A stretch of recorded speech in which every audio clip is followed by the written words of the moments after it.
Radio Universidad de Chile presenta Tras las líneas, conversaciones con Manuel Antonio Garretón, Premio Nacional de Humanidades y Ciencias Sociales.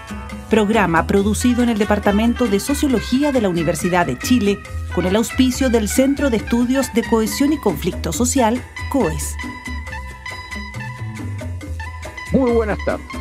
Bienvenidos y bienvenidas a Tras las líneas, el programa semanal del Departamento de Sociología de la Universidad de Chile, auspiciado también por el Centro de Conflicto y Cohesión Social, el COES, en que reflexionamos sobre los grandes problemas que nos afectan como comunidad, como humanidad, como personas, desde la perspectiva particular de las ciencias sociales. Hay un tema que se ha apoderado de todas las distintas instancias de comunicación en las sociedades, no solo latinoamericanas, sino en la sociedad chilena, y que ha reemplazado temas clásicos de las ciencias sociales. Y es el que tiene que ver con, y lo hemos tocado en otros momentos, con la delincuencia, la seguridad, básicamente el tema de la seguridad. Y hoy día tenemos un invitado que, siendo un cientista político dedicado durante largo tiempo a los estudios de partidos, del tema político, etc., ha desde hace algún tiempo incursionado y realizado de las investigaciones más importantes que existen en América Latina sobre el tema del crimen organizado y su relación con la política. Viene de escribir un libro junto con un coautor que es Andrea Feldman sobre el tema precisamente de la política criminal y el desarrollo fallido en los países de América Latina, donde de lo que se trata fundamentalmente es demostrar la presencia de no una política respecto al crimen, sino de una política que es criminal y que entonces relaciona la política con la actividad del narcotráfico y el crimen organizado, y eso afecta no solo la vida política, sino también, como se muestra en la investigación, el desarrollo económico y la vida de la sociedad. Hay una interpenetración entre lo que es legal y lo que es ilegal, entre los actores que se mueven en el mundo legitimado y los que se mueven en el mundo del crimen organizado. Especialmente lo vinculado al tema del narcotráfico, porque hay otra forma de crimen organizado, pero aquí básicamente la investigación se desarrolla estudiando el crimen organizado respecto al narcotráfico y la política. Y se hace un estudio comparativo para América Latina, especialmente en países en que esto no se ha estudiado tanto, que son Chile, Uruguay, Paraguay y Perú. Estamos hablando del cientista político Juan Pablo Luna, nacido en Uruguay, pero desde hace ya muchos años que vive en Chile, que trabaja en ciencia política de la Universidad Católica, autor de muchos libros e investigaciones, de núcleos milenio, y que ha realizado desde hace algún tiempo investigaciones sobre este tema. Él es doctor en ciencia política por la Universidad de North Carolina y está con nosotros precisamente para hablar de este libro de esta investigación, pero no solo de esta investigación, que es ya un trabajo enorme y que es hecho junto con un coautor, que es Andrea Feldman, pero que también esta misma investigación lo ha llevado a muchos otros aspectos y a relacionarlo con los trabajos que tiene sobre el mundo de la política y de la política institucional, los partidos políticos, etcétera. Bueno, se trata de Juan Pablo Luna, gran investigador y cientista político, y que hace un aporte, a mi juicio, que no teníamos hasta ahora respecto de esta relación entre crimen organizado y política. Muy buenas tardes, Juan Pablo, muy bienvenido. Gracias por estar con nosotros. Y yo quisiera partir por, entrando en este tema, lo que tú señalas es que aquí ha habido, al menos para algunos países, como podría ser el Uruguay y Chile, un viraje respecto de lo que es el crimen organizado y su respecto con el narcotráfico y su relación con la política. Y que hay particularidades en cada uno de estos países, pero que en todos los casos se está afectando la política nacional, ya no solo la política en los territorios, sino también se está afectando el modelo de desarrollo, el desarrollo económico. ¿Cuál es? ¿Cuándo aparece? ¿O en qué momento? ¿Cuáles son los rasgos con los cuales aparece, en el caso particular chileno, la política criminal, comparado, digamos, con los otros casos que existían desde hace bastante tiempo? ¿En qué momento se pasa de, digamos, microtráfico, desórdenes por ahí y por allá, a la instalación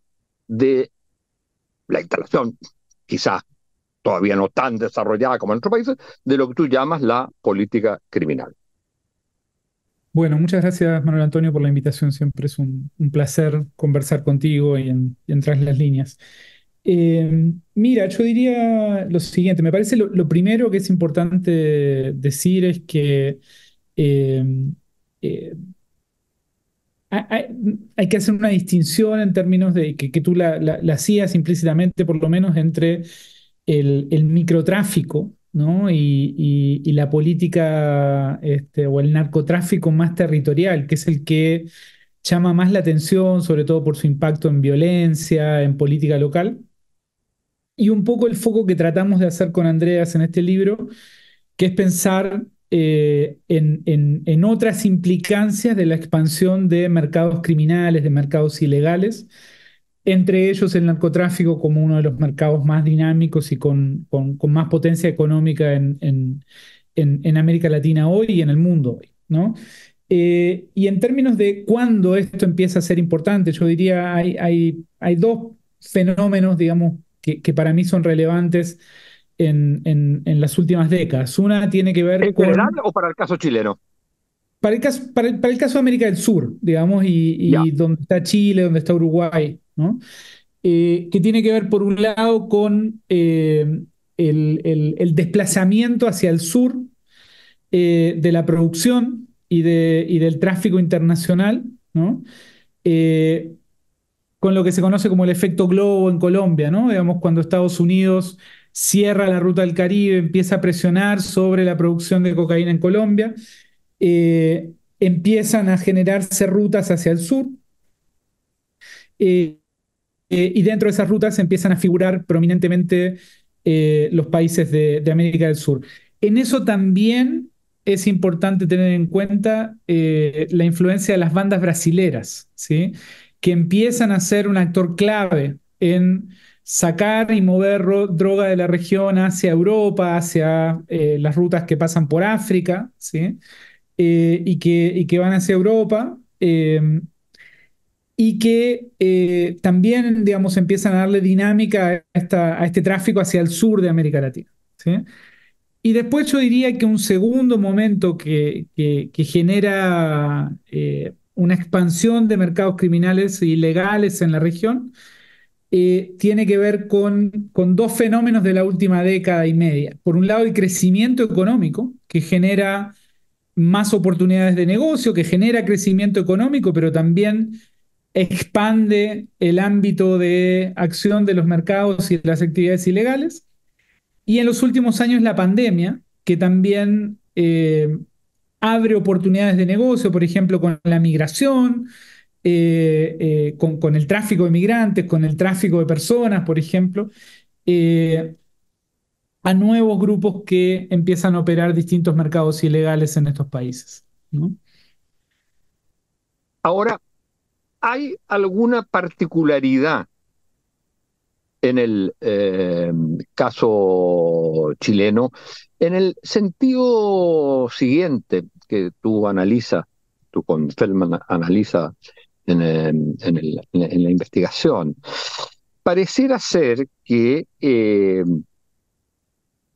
hay una estructura o situación política en el país que tendería a favorecer el desarrollo. Uno es la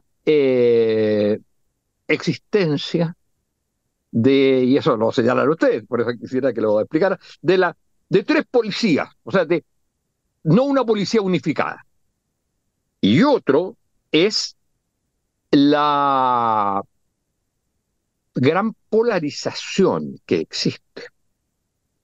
De modo que cada sector político pareciera estar más preocupado del desarrollo de sus propias políticas al respecto que el de desarrollo de una política nacional. ¿Es así? De acuerdo, sí. Dale, dale.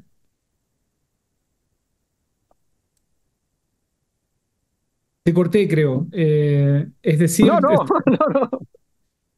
mira, nosotros lo que vemos en el caso chileno justamente como condiciones, digamos, que dificultan de alguna forma la acción estatal hoy, ¿no? Una vez que está configurado el problema, es por un lado la fragmentación institucional, ¿no? Esto que tú decías, digamos, de las distintas policías, la competencia entre policías, muchas veces uno eso lo ve también a nivel territorial, eh, y al mismo tiempo la fragmentación y la polarización de la política, ¿no?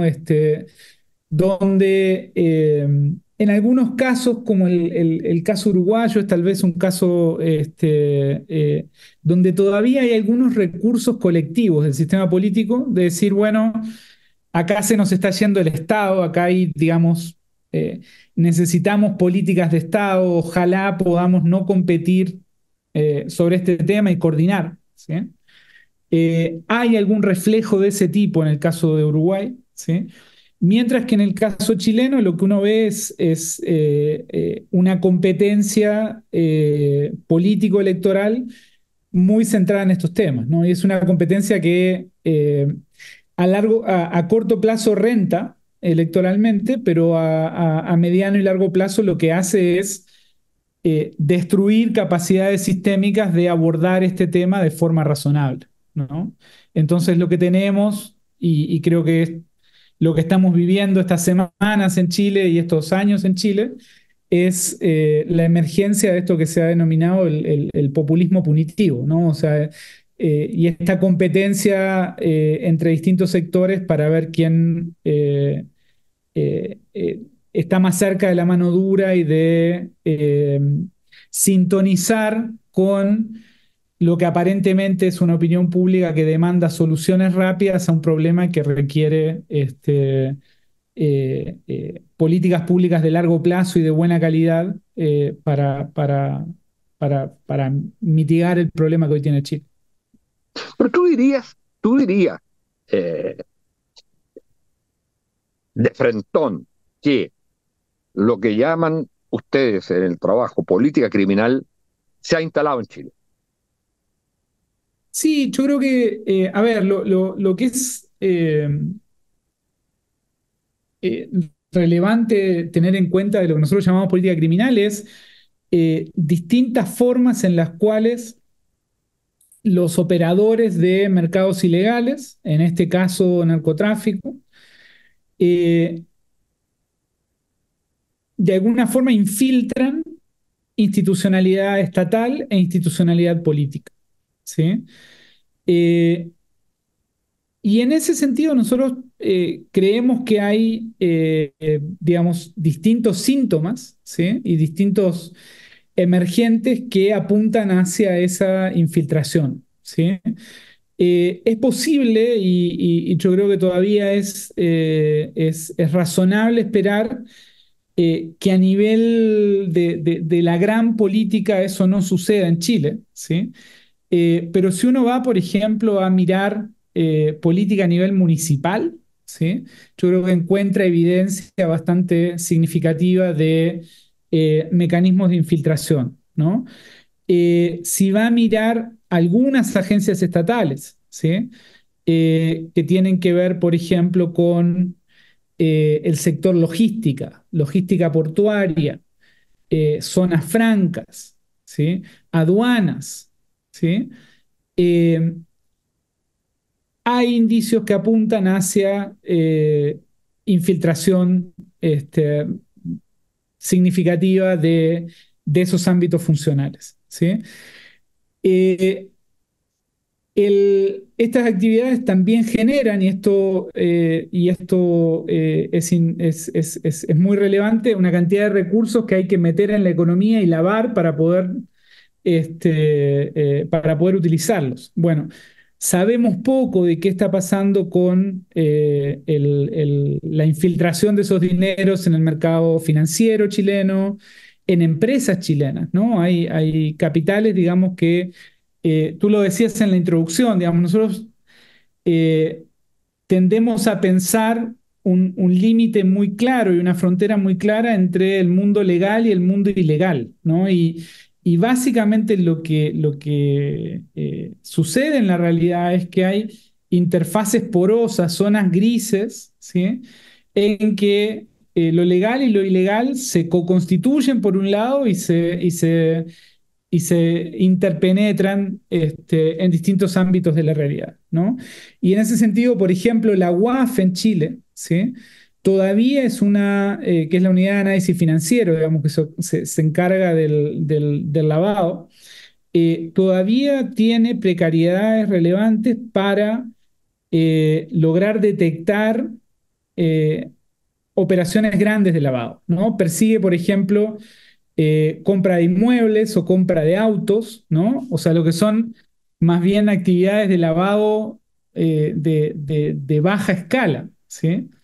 Pero nuestra impresión es que es una entidad que todavía está bastante poco preparada para detectar grandes operaciones de lavado que son las que atañen a el tráfico internacional y los grandes jugadores del mercado.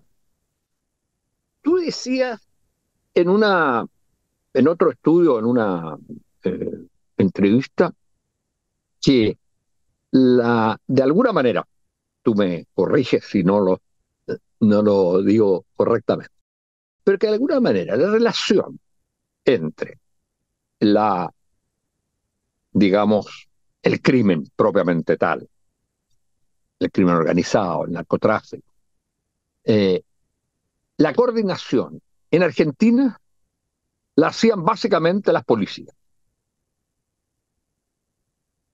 En Chile o en Uruguay, ¿cuáles serían los mecanismos de coordinación entre lo legal y lo ilegal?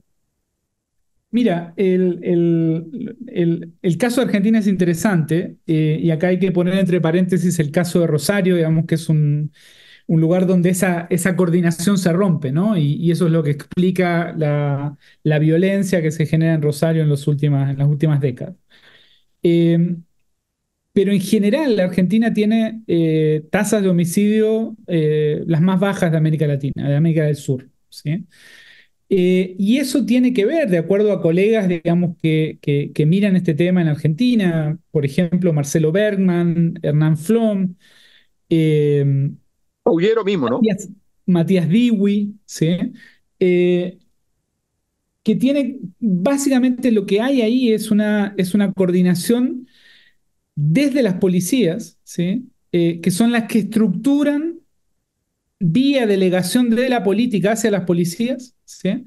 El funcionamiento de los mercados ilegales, ¿no? Y entonces, por ejemplo, coordinan con las bandas de crimen organizado y las bandas de, por ejemplo, ladrones de autos, ¿sí?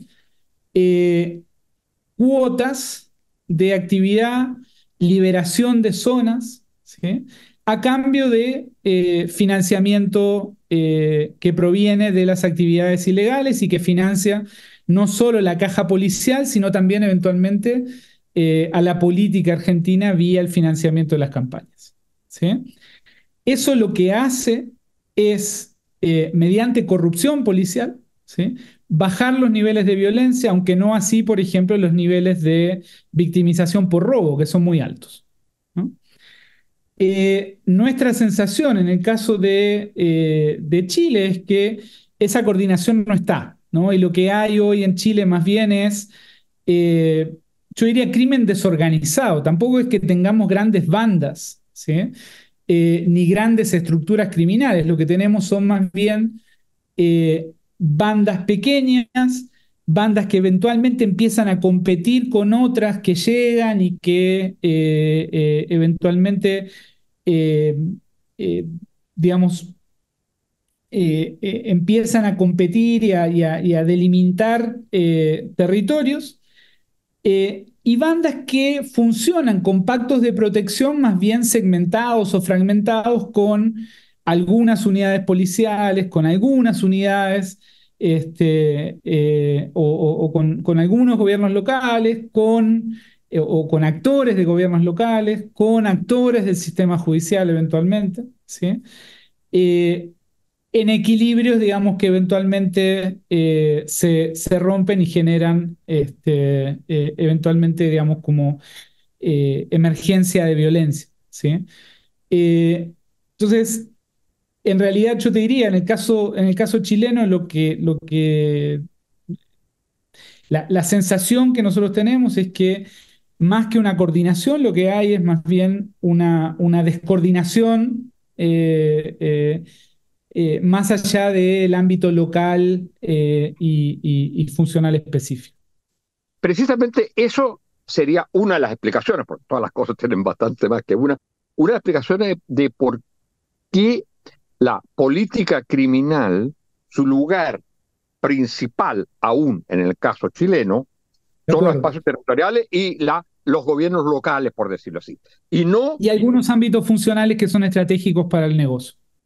por ejemplo, De acuerdo, de acuerdo. no, pero por ejemplo, ¿qué ejemplo de ámbitos funcionales? O sea, puertos, aduanas, Ah, correcto, correcto. sistema Claro. financiero, ¿sí? Donde Más no que, sabemos muy bien qué más, pasa.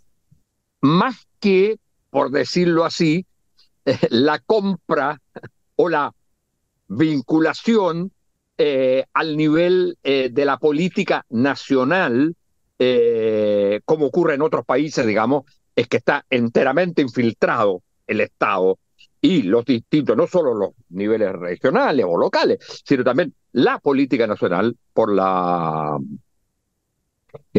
digamos, por la política criminal. Pero entonces, De lo acuerdo, y que tampoco se da, perdón, y tampoco se dan escenas. Se habla mucho en Chile de esta idea de los lugares donde el Estado está ausente, ¿sí? Y yo diría, mm, eso no es algo habitual en Chile, ¿no? Tampoco es habitual en lugares donde se dan situaciones de gobernanza criminal de territorios, ¿no? Como por ejemplo, en Brasil, en algunas ciudades de Brasil, ¿no? Eh, o sea, no existen los pactos de gobernanza criminal como existen, por ejemplo, en otras partes. El caso brasileño es un caso notable. Si quieres comentar sobre eso. De acuerdo, o sea, básicamente son lugares donde el Estado, periferias urbanas, donde el Estado esencialmente decide no gobernar y decide ceder soberanía tácitamente y a veces implícitamente actores criminales, milicias o bandas carcelarias que administran el territorio, lo gobiernan, cobran impuestos, generan bienes públicos y pacifican el territorio, ¿no? Y eso es lo que al Estado, en definitiva, le interesa. Yo creo que en Chile no tenemos eso, ¿no? Lo que tenemos Y más bien por son eso el aumento de pequeños homicidios. equilibrios locales, ¿no? Por eso el aumento de homicidios, por ejemplo, comparado con los otros países, en que el homicidio aparece como uno de los crímenes, digamos, que más ha crecido, comparado con otros países en los cuales como tú señalabas, estas bandas, de alguna manera, se dedican a otras cosas más que a los arreglos de cuentas que llevan a distintos tipos digamos, de violencia, entre ellos el homicidio. En realidad, los homicidios no son un buen indicador de crimen organizado. El homicidio lo que indica es que se rompe una estructura de colusión, ¿no? Que mantenía pacificado el territorio, sea vía equilibrios más bien legales o vía la acción de actores ilegales, ¿no? O la colusión entre actores ilegales y actores legales, ¿no? Entonces, nosotros tendemos a pensar que los equilibrios son un buen indicador de crimen organizado, de narcotráfico. En realidad, lo que indican es más bien que eh, lo que hay es inestabilidad en esos mercados, ¿no? Y lo que hay es eventualmente una competencia entre actores que están pujando por el control del territorio, ¿no? Cuando lo controlan, eso baja la violencia, aunque no necesariamente eso significa que bajó el crimen organizado, puede significar exactamente lo contrario, que hay un crimen organizado más fuerte, pero que funciona en torno de un equilibrio más pacífico. Ahora, ¿tú crees que esto puede, en el caso chileno, evolucionar hacia las formas, digamos, ya más de control, eh, mucho mayor control del Estado por parte del crimen organizado, que es lo que existe ahora en Chile? O sea, que nos podemos acercar a una situación como la brasilera, por ejemplo.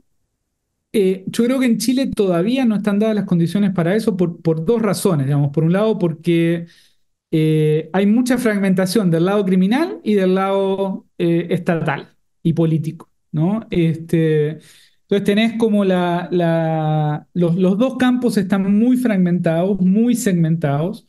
Hay mucha competencia de uno y otro lado. Y eso más bien lo que tendería a generar es desorden, m- más que, y competencia, más que un fenómeno colusivo de pocos jugadores. Ahora, ¿cómo afecta, porque ese es uno de los puntos bastante importantes en la investigación, en el libro de ustedes, cómo afecta el, la política criminal al desarrollo económico? Bueno, mira, nosotros ¿Se puede eso, hablar para de un nosotros modelo de desarrollo basado en la política criminal o eso es, todavía no? mira, nosotros, digamos, para nosotros lo más interesante del libro es plantear esa posibilidad, ¿no? O sea, de alguna forma, por un lado, lo que tenemos son sociedades que se han quedado sin modelo de desarrollo, ¿no? América Latina, yo pensaba hoy el libro de ustedes con Cabarossi, Hartlin, Shelefi, ¿no? Bueno, ¿cuál es el modelo de desarrollo de América Latina? No está demasiado claro, ¿sí? Tenemos sociedades donde hay fragmentos importantes de la población cuyos canales de movilidad social ascendente, cuya acceso al consumo es mucho más probable vía los retornos que genera su involucramiento en mercados ilegales, ¿sí? que vía el logro educativo, la inversión y el logro en educación, ¿no? Bueno, en un ambiente como ese, con ese caldo de cultivo, ¿sí? Es posible pensar en un escenario en el cual las actividades ilegales, informales, que ha sido, digamos, una larga tradición en América Latina también, el de la informalidad, compitan con el mercado legal, con la economía formal, ¿sí? Por generar puestos de trabajo, por generar dinámica económica y por generar bienestar social, ¿no? Eh, Al mismo tiempo, lo que vemos, y esto te lo decía al principio, es que hay una correlación fuerte en América Latina entre la prosperidad de los mercados legales y formales y el crecimiento económico que se genera, sobre todo en el boom de los commodities, y el incremento de la actividad ilegal, ¿no? Entonces, estos dos mercados, legal y ilegal, eventualmente se potencian, ¿sí? Entonces, básicamente nosotros lo que planteamos en el libro es, no podemos seguir pensando la política del desarrollo, el Estado, la democracia, ¿sí? Sin entender que hay una parte relevante de la actividad económica que funciona de esta otra manera y de este otro lado, ¿no? Y sin pensar cómo se estructura esa interfaz porosa entre uno y otro lado, ¿no? Y después, cómo estos mercados afectan el desarrollo y la política de desarrollo, y cierro con esto, si te parece. Hay distintas trampas, ¿no? Nosotros jugamos un poco con esta idea de los economistas, la trampa del desarrollo medio. Se habla mucho de que países como Chile hoy están enfrentando la trampa del desarrollo medio, ¿no? O sea, la insatisfacción que genera una espiral de aspiraciones de consumo insatisfechas, genera desencanto, genera descontento y eso de alguna forma mina el desarrollo o los prospectos para el desarrollo a largo plazo de Chile, o esta idea de que Chile alcance el desarrollo. Nosotros lo que decimos es, bueno, si uno tiene una economía en la cual la actividad ilegal empieza a ganar terreno, ¿sí? Hay otros mecanismos que generan trampas al desarrollo. Por ejemplo, si los jóvenes tienen más incentivos para eh, hacer una carrera criminal que para ir a la escuela, ¿sí? Eso genera eventualmente una trampa de desarrollo que está más asociada a la expansión de estos mercados ilegales. Si la política empieza a ser infiltrada cada vez más por platas que vienen de la actividad ilegal, eso genera una serie de incentivos y una serie de desenlaces institucionales que empeoran tu política, empeoran tu Estado y hacen que eventualmente tampoco alcances el desarrollo, ¿no?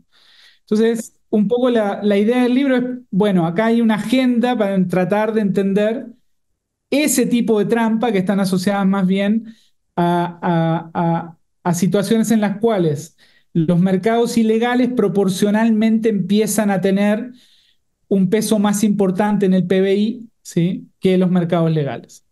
Y por lo tanto pueden desviar el modelo de desarrollo hacia formas perversas de organización de Absolutamente. la sociedad. Y ahora, Absolutamente. Por ejemplo, si tú te vas a otros países, se habla mucho, por ejemplo, en Chile hoy de volver a la minería, el litio, el hidrógeno verde, ¿no? O sea, los recursos naturales y las ventajas competitivas que tiene Chile hoy. En buena parte de los países de América del Sur hoy, ¿sí? La actividad minera está fuertemente amenazada por el crimen organizado y por bandas de crimen organizado que controlan el acceso a las minas o la operación de las minas o los sindicatos que mueven la logística de la minería en distintos países, ¿no? Entonces, tampoco esto es necesariamente solo narcotráfico, ni primariamente narcotráfico, sino que tiene que ver con una serie de mercados ilegales que empiezan a impactarte en tu actividad de la economía legal, del Estado, de la política. yo creo que es una de las cosas más interesantes que tiene el libro es señalar precisamente el que ustedes se concentran en narcotráfico. El libro está concentrado en eso, pero lo que muestra permanentemente es el surgimiento de otras posibilidades de la política criminal que no sean solo asociadas al, digamos, al narcotráfico. Mira, y para terminar, ¿cómo afecta una situación como esta, en sus distintas variedades, digamos, eh, el, el, el tema propiamente de la democracia? ¿Qué le pasa a la democracia en países en que la política criminal se va haciendo muy presente, digamos, y que va invadiendo a la política? Mira, hay múltiples avenidas, ¿no? de impacto sobre la democracia. Pensemos algunas, ¿no? Tú decías, bueno, que yo venía de estudiar partidos políticos, ¿no? Y en parte me intereso por este tema porque empiezo a ver en los distritos que yo analizaba, en los cuales hacía trabajo de terreno, que cada vez se empiezan a debilitar los partidos políticos en su raigambre territorial y empiezan a aparecer en mi terreno organizaciones criminales, ¿no? Pequeñas bandas, digamos, que empiezan a financiar la política, empiezan en el caso chileno, a ocupar la infraestructura de capital social, por ejemplo, las juntas de vecinos, ¿no? Los clubes deportivos a nivel municipal, ¿no? Empiezan, digamos, como a ganar terreno y a impactar a nivel de sociedad civil muy fuertemente en el ámbito local, ¿sí? Eh, Otro impacto, pensemos en lo siguiente, en México en la elección pasada, si mis datos no están mal, más de 200 candidatos al Congreso fueron asesinados, ¿sí? En una Bueno, sola elección, para una sola en una elección. sola elección, ¿sí? En 26, 27 estados mexicanos, ¿no? Tenemos el caso más cercano de Ecuador, ¿sí? Bueno, ¿qué significa, digamos, eso para la democracia? Yo creo que hay que cuestionarse qué es la democracia, digamos, en un contexto como ese. Eh, el control territorial, ¿no? Y lo que, digamos, si uno mira el caso brasilero, ¿no? Las bandas carcelarias, ¿sí? En el lugar donde hay más coerción teóricamente del Estado, ¿sí? Se generan aparatos criminales que tienen y que empiezan a generar control territorial no solo en la cárcel, sino afuera de la cárcel, en las ciudades y en distintos barrios, ¿no? Y que van sacando, digamos, del ámbito estatal distintas áreas territoriales del país, ¿no? Entonces, yo diría, todo esto tiene impactos relevantes en términos de cómo funciona la democracia y hay otros, ¿sí? Parte de lo que nosotros queremos hacer en el libro, y cierro de nuevo con esto, Manuel Antonio, es que mucho de la investigación que tenemos sobre narcotráfico está centrada en dinámicas locales, territoriales, más bien acotadas a nivel de periferias pobres, ¿sí? Nosotros lo que queremos hacer con el libro es decir, miren, acá hay una cosa, eso está bien, es súper relevante, genera violencia, eso genera eventualmente una dinámica política importante más allá de la localidad. Pero hay otras dimensiones del negocio criminal y del negocio, en este caso del narcotráfico, que pueden impactar a la política en distintos niveles, incluso a nivel internacional, ¿no? Y que son impactadas también a nivel internacional, eh, que no podemos dejar de mirar cuando pensemos en democracia, desarrollo, Estado en América Latina. Solo añadiría a esto, Manuel Antonio, que no es necesario que haya grandes bandas para que tengas un problema grande como el que tiene Chile. Bueno, muchas gracias, Juan Pablo Luna, por haber estado con nosotros y por habernos ilustrado a partir de la investigación y de ese magnífico libro que hiciste con Andrea Feldman sobre los avances de la política criminal en América Latina y básicamente en 4 países, entre los cuales está incluido el caso chileno, con sus particularidades, que me permiten a mí señalar, a partir de de las conclusiones en el trabajo de ustedes, que el tema de la ausencia de una comunidad política propiamente tal, la fragmentación, el enfrentamiento permanente, el querer hacer las cosas contra el otro o sin el otro, son elementos coadyuvantes de la instalación de una política criminal y de la falta de una solución para ello. Así que muchas gracias y será hasta la próxima vez, señoras y señores auditoras y auditores. Radio Universidad de Chile presentó Tras las líneas, conversaciones con Manuel Antonio Garretón, Premio Nacional de Humanidades y Ciencias Sociales. Programa producido en el Departamento de Sociología de la Universidad de Chile con el auspicio del Centro de Estudios de Cohesión y Conflicto Social, COES.